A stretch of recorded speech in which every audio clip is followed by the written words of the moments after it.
আজিৰ এই ভিডিঅ'টোত এটা ইণ্টাৰেষ্টিং ভকেল এক্সাৰচাইজ আপোনালোকক শিকাম যিটো পূৰ্বী ঠাটৰ ওপৰত আধাৰিত ঠাটৰ বিষয়ে আপোনালোকে জানেনে মই ইতিমধ্যে এটা লং ভিডিঅ' দি থৈছো তাত গৈ আপোনালোকে চাব পূৰ্বী ঠাটৰ বৈশিষ্ট্যটো কি ইয়াত ৰে ধা এই দুটা স্বৰ কোমল আৰু মাটো তীব্ৰ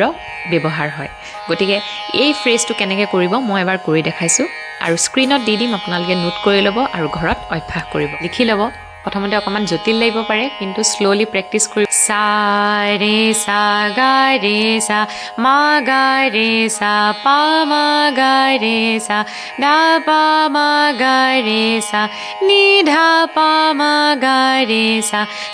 নি ধা পা মা গা ৰে সা নি ধা পা মা গা ৰে সা ধা পা মা গা ৰে সা পা মা গা ৰে সা মা গা ৰে সা গা ৰে সা ৰে সা বুজি পাইছে ভিডিঅ'টো ইনফৰ্মেটিভ লাগিলে লাইক কৰিব কমেন্ট কৰিব আৰু শ্বেয়াৰ কৰিবলৈ নাপাহৰিব